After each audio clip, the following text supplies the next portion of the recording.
ایک مسلمان کے لیے سب سے زیادہ اہمیت کے حامل یہ بات ہے کہ سب سے پہلے ان کا عقیدہ درست ہونا چاہیے، جو کہ ہر نبی کی دعوت رہی ہے۔ اللہ تبارک و تعالی سورۃ النحل میں فرماتا ہے کہ میں نے جتنے بھی انبیاء کرام مبعوث فرمائے، جتنے بھی نبی بھیجے ہیں دنیا میں، ہر ایک کی دعوت یہ تھی کہ ان کی امت صرف ایک اللہ کی عبادت کرے۔ وَلَقَدْ بَعَثْنَا فِي كُلِّ أُمَّةٍ رَسُولٍ، کہ ہم نے ہر امت میں ایک نبی بھیجا اور ان نبیوں کی دعوت ایک ہی تھی، ان اعبدوا اللہ، کہ تم ایک اللہ کی عبادت کرو، واجتنبوا الطاغوت، اور طاغوت سے اجتناب کرو، طاغوت سے بچو۔ سلف نے طاغوت کا معنی بتایا کہ طاغوت ہر وہ چیز ہے جس کی اللہ کے علاوہ عبادت کی جائے، ہر اس چیز کو طاغوت کہا جاتا ہے۔ محمد رسول اللہ صلی اللہ علیہ وسلم نے فرمایا کہ ہر نبی آپس میں آلاتی بھائی ہیں۔ آلاتی بھائی کس کو کہتے ہیں؟ آلاتی بھائی کہتے ہیں کہ جن کے ایک باپ ہوں اور کئی مائیں ہوں، یعنی ایک شخص کی 3 بیویاں ہوں اور 3 بیویوں سے متعدد بچے ہوں، اور ان بچوں کا آپس میں جو رشتہ کہلائے گا بھائی بہنوں کا کہلائے گا، لیکن وہ بھائی بہن حقیقی بھائی بہن نہیں ہوں گے بلکہ آلاتی بھائی بہن ہوں گے۔ اسی طرح نبی جتنے بھی انبیاء آئے ہیں، تمام انبیاء کے آپس میں آلاتی بھائی کی طرح رشتہ ہیں، یعنی تمام لوگوں کا دین ایک ہیں، دین توحید تمام انبیاء کرام کا ایک ہی ہے، لیکن تمام انبیاء کرام کی جو شریعت ہیں وہ الگ الگ ہیں۔ جیسے حضرت آدم علیہ السلام کی شریعت میں قانون تھا، حضرت آدم علیہ السلام کی امت کے لیے جائز تھا کہ وہ اپنی سگی بہن سے شادی کر سکتے ہیں، لیکن ان کے بعد دوسری امتوں کے لیے حرام قرار پایا۔ اسی طرح حضرت آدم علیہ السلام کی قوم جب قربانی پیش کرتے تھے تو ان کی قربانی کو انسان خود استعمال نہیں کر سکتے تھے، بلکہ جب وہ قربانی پیش کرتے تھے تو کسی پہاڑ کے اوپر رکھ دیتے تھے، اور اللہ تبارک و تعالیٰ کے حکم سے ایک آگ آتی تھی اور ان چیزوں کو جلا ڈالتی تھی۔ لیکن آج کی امت میں ہم قربانی پیش کرتے ہیں، ان سے خود فائدہ اٹھاتے ہیں، ان کے گوشت کو خود کھاتے ہیں، لیکن آدم علیہ السلام کی امت کے لیے یہ جائز نہیں تھا۔ اسی طرح حضرت نوح علیہ السلام کی شریعت میں تھا کہ وہ مرد، حضرت نوح علیہ السلام کی قوم کے لوگ کفار کی عورتوں سے شادی کر سکتے تھے، لیکن آج اس امت کے لیے یا دوسری امتوں کے لیے حرام قرار پائی اور کفار کی عورتوں سے شادی کرنا حرام ہے۔ اسی طرح حضرت عیسیٰ علیہ السلام کی زمانے کی بات دیکھ لیجئے، جب عیسیٰ علیہ السلام کی پیدائش ہوتی ہے، حضرت مریم علیہ السلام سے لوگ سوال پوچھتے ہیں، ان پر تہمت لگاتے ہیں کہ یہ حضرت عیسیٰ علیہ السلام کی پیدائش کیسے ہوئی؟ تو حضرت مریم علیہ السلام فرماتی ہیں کہ میں آج روزے سے ہوں، اشارے میں بتاتی ہیں کہ آج میں روزے سے ہوں، اس لیے میں آپ لوگوں سے بات نہیں کر سکتا۔ اس سے معلوم چلا کہ حضرت عیسیٰ علیہ السلام کی امت میں جب روزہ رکھا کرتے تھے تو لوگ بات نہیں کرتے تھے، لیکن آج کی امت کے لیے جائز ہے کہ روزے کی حالت میں ہم تمام باتیں کر سکتے ہیں جائز کی۔ تو معلوم یہ چلا کہ شریعتیں الگ الگ تھیں، لیکن تمام نبیوں کا دین ایک تھا، اور وہ دین تھا توحید کا۔ آپ محمد رسول اللہ صلی اللہ علیہ وسلم کی زندگی کو اگر پڑھیں گے تو آپ صلی اللہ علیہ وسلم نبوت پانے کے بعد 23 سال زندہ رہے۔ آپ صلی اللہ علیہ وسلم کو نبوت کے بعد جو عمر ملی ہے وہ 23 سالوں کا ہے، اور آپ صلی اللہ علیہ وسلم نے مکہ مکرمہ میں 13 سال رہے، اور اس کے بعد ہجرت کرنے کے بعد مدینہ منورہ میں 10 سال رہے۔ آپ مکہ مکرمہ کی زندگی کو پڑھیے اور جانیے کہ آپ صلی اللہ علیہ وسلم کی زندگی جو مکہ مکرمہ میں گزری ہے اس میں آپ صلی اللہ علیہ وسلم نے کس چیز کی دعوت دی؟ صرف اور صرف 13 سال تک آپ صلی اللہ علیہ وسلم نے توحید کا دعوت دیا، صرف یہ دعوت دیا، لوگوں کو صرف یہ تعلیم دی کہ صرف ایک اللہ کی عبادت کی جائے، اور اللہ کے علاوہ جتنی بھی عبادت کی جاتی ہے، جتنی بھی بتوں کی عبادت کی جاتی ہے، جتنی بھی طاغوت کی عبادت کی جاتی ہے، ان تمام طاغوت کی عبادت کو درکنار کر کے صرف ایک اللہ کی عبادت کی جائے۔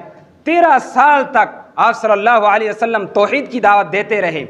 جب مکہ سے مدینہ ہجرت کر کے آئے، تب آپ صلی اللہ علیہ وسلم پر، اس امت کے لوگوں پر نماز اگرچہ فرض ہو گئی تھی مکہ مکرمہ میں، لیکن جماعت کے ساتھ نہیں پڑھتے تھے۔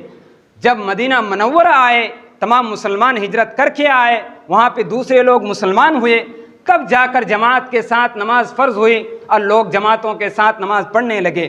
زکوٰۃ کی فرضیت کا مسئلہ آیا تو مدینہ منورہ میں 13 سال تک مکہ مکرمہ میں مسلمانوں نے زندگی گزاری۔ آپ صلی اللہ علیہ وسلم نبوت کے بعد 13 سال تک مکہ مکرمہ میں رہے، لیکن زکوٰۃ فرض نہیں ہوئی، حج فرض نہیں ہوا، اور جہاد فرض نہیں ہوا، اور نہ بقیہ دوسرے مسائل کو فرض کیا گیا، نہ شراب کو حرام کیا گیا، نہ جوا کو حرام کیا گیا، نہ ہی سود کو حرام کیا گیا، بلکہ جب آپ صلی اللہ علیہ وسلم مکہ سے ہجرت کر کے مدینہ آتے ہیں تو یہ تمام کے تمام فرائض مدینہ منورہ میں فرض ہوتا ہے، نافذ ہوتا ہے، اور مکہ مکرمہ میں 13 سال تک صرف ایک ہی دعوت دینے کا حکم ملتا ہے، اور وہ حکم تھا توحید کا۔ اس بات سے ہم اندازہ لگا سکتے ہیں کہ اسلام میں توحید کی کتنی اہمیت ہے۔ 13 سال تک صرف توحید کی دعوت دی گئی، اور 10 سال میں اس دین کے جو بقیہ ارکان ہیں، بقیہ فرائض ہیں، بقیہ احکامات ہیں، ان کو صرف 10 سال میں پورا کیا گیا، اور 13 سال تک صرف توحید کی دعوت دی گئی۔ اللہ کے رسول صلی اللہ علیہ وسلم مکہ مکرمہ میں سب سے پہلی دعوت جو دیتے ہیں، وہ ایک پہاڑ کے اوپر کھڑے ہوتے ہیں اور لوگوں سے کہتے ہیں قولوا لا الہ الا اللہ تفلحوا، کہ لا الہ الا اللہ، مکہ والے لا الہ الا اللہ پڑھ لو، تم کامیاب ہو جاؤ گے۔ میرا توحید کے اوپر بات کرنے کا مقصد یہ ہے کہ آج میں نے خود اپنے کانوں سے کئی لوگوں سے یہ بات کہتے ہوئے سنا ہے جو کہ بالکل کفری الفاظ ہیں۔ اگر کوئی شخص جان لے کہ میں کیا کہہ رہا ہوں اور دین اسلام میں اس کا کیا وزن ہے، کیا مطلب ہو سکتا ہے، تو وہ شخص دائرہ اسلام سے خارج ہو جائے، عقیدہ سے۔ بالکل ایسے لوگوں کا، ہمارے معاشرے کا بہت سارے ایسے لوگوں کا عقیدہ خراب، اس قدر خراب ہو چکا ہے کہ وہ ایسے ایسے الفاظ کہہ دیتے ہیں جس سے وہ دین اسلام سے خارج ہو سکتا ہے۔ اسی لیے آئیے ہم سب سے پہلے توحید کی 3 قسموں کے بارے میں جان لیتے ہیں، اور اس کے بعد ہم ان باتوں پر بات کرتے ہیں۔ توحید کی بنیادی 3 قسمیں ہیں۔ پہلی قسم ہے توحید ربوبیت، یعنی تمام افعال میں، تمام کاموں میں اللہ تبارک و تعالیٰ کو ایک جانا جائے۔ کوئی بھی کام ہو، خلقت کا کام ہو، یعنی اللہ تبارک و تعالیٰ نے اس دنیا کو پیدا کیا، تمام لوگوں کو پیدا کیا، جن و انسان کو پیدا کیا، زمین کو پیدا کیا، آسمان کو پیدا کیا، اناج اگاتے ہیں، سارے کے سارے کام میں اللہ تبارک و تعالیٰ ایک ہے۔ اگر ہم ان کاموں میں کسی کو شریک کرتے ہیں، اگر ہم یہ مانتے ہیں کہ اولاد دینے والا کوئی بابا ہے، اگر ہم یہ مانتے ہیں کہ رزق دینے والا کوئی فقیر ہیں، درویش ہیں، کوئی نیک اولیاء ہیں، تو ہم اسلام سے خارج ہو جائیں گے۔ توحید نام کی کوئی چیز نہیں رہے گی، شرک لازم آئے گا، ہم اسلام سے خارج ہو جائیں گے۔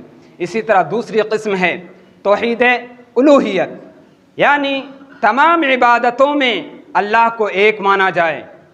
اکثر لوگ سمجھتے ہیں کہ عبادت یہ ہے کہ نماز پڑھ لی جائے، اکثر لوگ سمجھتے ہیں کہ زکوٰۃ دے دیا جائے، صرف یہ عبادت ہے۔ اکثر لوگ سمجھتے ہیں کہ حج کر لیا جائے یہ صرف عبادت ہے، صرف یہ عبادت نہیں ہے، ان کے علاوہ بہت ساری ایسی قسمیں ہیں عبادتوں کی جنہیں ہم نظر انداز کر دیتے ہیں۔ قسمیں کھانا یہ عبادت ہے، نظر و نیاز ماننا یہ عبادت ہے، دعائیں کرنا یہ عبادت ہے، طلب کرنا، دعائیں طلب کرنا، مدد طلب کرنا یہ بھی عبادت کی قسموں میں سے ہیں۔ اگر ان تمام چیزوں میں بھی دوسروں کو شریک کر لیں، دوسروں پر توکل کر لیں، دوسروں پر بھروسہ کر لیں، دوسرے سے دعا مانگے تو اس میں بھی شرک لازم آئے گا، اور اللہ تبارک و تعالیٰ کی عبادت میں دوسرے کو شریک کرنا آئے گا۔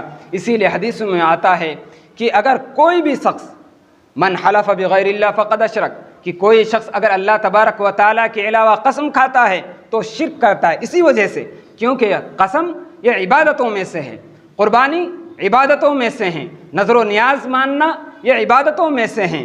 اگر ہم ان تمام افعال، ان تمام عبادتوں میں کسی دوسرے کو شریک کر دیں تو ہم دائرہ اسلام سے خارج ہو جائیں گے، شرک کے مرتکب ہوں گے، اور شرک کرنے والا کبھی جنت نہیں پا سکتا۔ تیسری قسم ہے اللہ تبارک و تعالیٰ کو تمام، اللہ تبارک و تعالیٰ کے جتنے نام ہیں، اسماء ہیں، صفات ہیں، ان تمام اسماء و صفات میں اللہ تبارک و تعالیٰ کو ایک ماننا۔ اللہ تبارک و تعالیٰ کا صفت ہے رحمان کا، اللہ تبارک و تعالیٰ سب سے زیادہ رحیم ہیں۔ اگر ہم رب تعالیٰ کی رحمانیت پر شک کرتے ہیں، اگر رب تعالیٰ کو رحمان نہیں مانتے ہیں تو ہمارے ایمان میں کھوٹ ہے، ہمارے ایمان میں کمی ہے۔ ہمیں جانچنا چاہیے، ہمیں دیکھنا چاہیے کہ ہمارا ایمان مکمل ہے یا نہیں ہے۔ اللہ تبارک و تعالیٰ کا صفت ہے خالق کا، خلقت کا، اس میں ہم دوسرے کو شریک نہیں کر سکتے، ہم دوسرے کو خالق نہیں کر سکتے، ہم دوسرے کو اپنا مالک یا رب نہیں کہہ سکتے ہیں۔ یہ تین چیزیں ہو گئیں جس میں ہمیں بہت محتاط ہونا چاہیے۔ اگر ہم ان چیزوں پر محتاط نہیں ہوتے ہیں تو ہمارا عقیدہ خراب ہو سکتا ہے، ہم عقیدے کے باب میں پھسل سکتے ہیں، اور کفار کی طرح، جہمیہ کی طرح، اور دوسرے جو گروپ ہیں جو مسلمان کے نام لے کر مسلمانوں کو بھٹکاتے ہیں، ہم بھی انہی میں سے ہو جائیں گے۔ توحید کے باب میں بات کرنے کا اصل مقصد یہ تھا کہ کئی لوگوں کو میں نے یہ کہتے ہوئے سنا ہے، بنگلہ میں بولتے ہیں کہ اللہ بھیتر یاکوٹک رحم نہیں۔ کب بولتے ہیں؟ جب وہ کسی چیز، اناج کو دھوپ میں ڈالتے ہیں اور فوراً بارش آ جاتی ہے، کیا کہتے ہیں؟ اللہ تبارک و تعالیٰ کے اندر رحم ہی نہیں ہے، اللہ تبارک و تعالیٰ کے اندر انصاف نام کا کوئی چیز ہی نہیں ہے۔ ہم اکیلے ہیں، اتنے سارے اناج ہیں، کیسے اکٹھا کریں گے؟ بارش میں بھیگ جائیں گی۔ اللہ تبارک و تعالیٰ کے اندر انصاف ہی نہیں ہے۔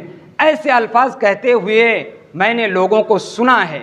آپ خود سوچئے کہ ایک وہ رب جنہوں نے پوری دنیا کو وجود میں لایا ہے، پوری دنیا کی خلقت کی ہے، تمام لوگوں کو پیدا کیا ہے، آپ صرف اپنے بارے میں سوچتے ہیں، لیکن میرا رب ہر کسی کے لیے سوچتا ہے۔ ایک جانور ہے جو بھوکا ہے، اس کے لیے بھی سوچتا ہے۔ خشک زمین ہے، رب تعالیٰ اس میں جو کیڑے مکوڑے ہیں ان کو تر کرنا چاہتا ہے، اس لیے رب تعالیٰ بارش دیتا ہے۔ اور رب تعالیٰ قرآن میں فرماتا ہے ما اصابکم من مصیبت الا ما کسبت ایدیکم، کہ جو بھی مصیبتیں آتی ہیں، جو بھی نقصانات ہوتے ہیں، وہ تمہارے کیے کرائے ہیں، تمہارے ہاتھ کی کمائی ہے۔ اور ایک کہاوت آپ نے سنی ہوگی، جیسی کرنی ویسی بھرنی، جیسے کرو گے ویسے پاؤ گے، الجزاء من جنس العمل۔ اسلام کا قاعدہ ہے کہ جس طرح سے کرو گے وہی پاؤ گے۔ اگر تم آم کی گٹھلی بوؤ گے تو جام کا پیڑ نہیں نکلے گا، اگر جام کی گٹھلی بوؤ گے، بیج بوؤ گے تو کھجور کا درخت نہیں نکلے گا۔ یعنی جو عمل کرو گے ویسا ہی صلہ پاؤ گے۔ اور مصیبتوں کے آنے کے کئی اسباب ہیں۔ ایک ہوتا ہے تمہاری غلطیوں کی وجہ سے مصیبتیں آتی ہیں، دوسرا ایسا ہوتا ہے کہ کام کی مشغولیات کی وجہ سے، دوسرے کام کی وجہ سے رب تعالیٰ سے استغفار نہیں کر پاتے، رب تعالیٰ سے معافی نہیں مانگ پاتے، تو رب تعالیٰ تمہیں عذاب دے کر، بیماریاں دے کر، مصیبت دے کر دیکھنا چاہتا ہے کہ میرا بندہ مصیبت میں آتا ہے تو میرے دربار میں آتا ہے یا دوسرے کے دربار میں جاتا ہے یا پھر مجھ سے غافل ہو جاتا ہے۔ یا اس وجہ سے آتا ہے کہ رب تعالیٰ آزمانا چاہتا ہے کہ یہ خوشیوں میں میرا تو شکر گزار ہے، لیکن مصیبت کے وقت میرے در پر آ کر مجھ سے معافی مانگتا ہے یا نہیں مانگتا، مجھ سے مدد مانگتا ہے یا نہیں مانگتا۔ مصیبت آنے کے کئی اسباب ہو سکتے ہیں اور کئی اسباب ہیں، لیکن ہم میں سے کچھ لوگ ایسے بھی کہتے ہوئے نظر آتے ہیں کہ مجھ جیسے غریب پر جو کہ ایک ہی کمانے والا تھا اور دوسرا کوئی نہیں تھا، میرے بال بچے ہوتے ہوئے بھی اللہ تبارک و تعالیٰ کو رحم نہیں آیا اور مجھے بیمار کر دیا۔ ایسے الفاظ بھی کہتے ہوئے لوگ نظر آتے ہیں۔ آپ خود سوچئے کہ وہ رحمان جن کے پاس 99 رحمت ہے اور پوری دنیا کے لوگوں کے پاس صرف ایک رحمت ہے، رحمت جو صفت ہے، آپ اس بات سے اندازہ لگا سکتے ہیں کل قیامت کے دن جب لوگوں کے اعمال کا حساب لیا جائے گا اور کچھ لوگ ایسے ہوں گے جن کے گناہ زیادہ ہو جائیں گے لیکن اس کے دل میں ایمان باقی رہے گا، اور اللہ کے رسول صلی اللہ علیہ وسلم فرماتے ہیں کہ اگر کسی شخص کے دل میں رائے کے دانے کے برابر بھی ایمان باقی ہو جائے تو ان کو جنت میں اللہ تبارک و تعالیٰ ڈالے گا۔ جنت میں کیسے ڈالے گا؟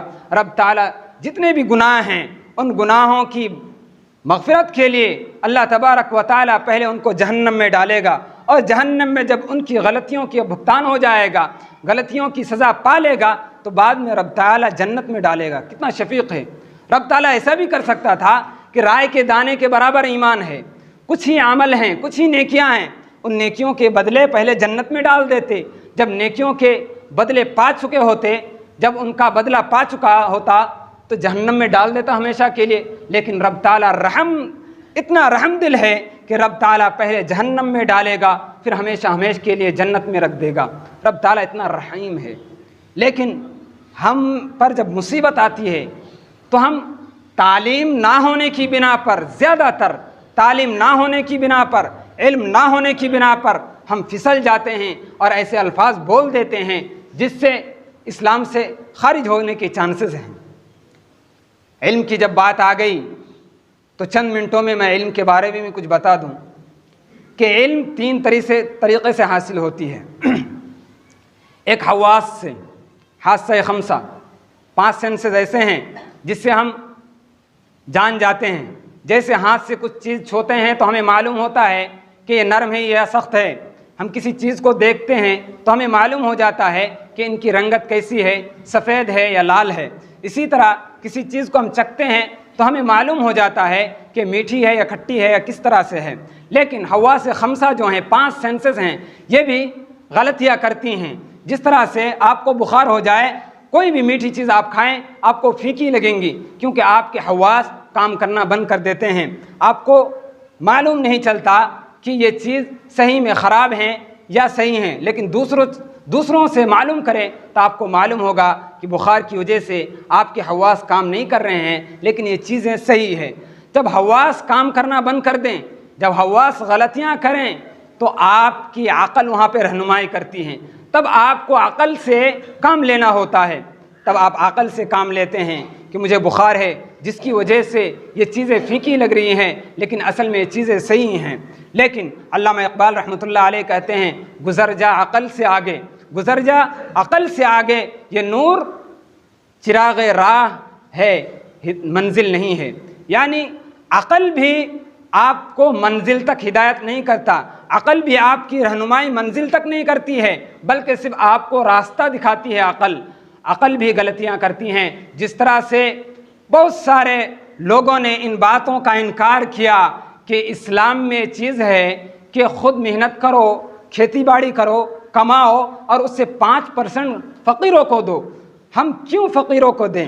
بہت سارے لوگوں نے عقل کا استعمال کیا اور اس بات کا انکار کیا کہ ہم زکوٰۃ نہیں دیں گے، ہم خود محنت کرتے ہیں، خود کھائیں گے، غریبوں کو نہیں دیں گے۔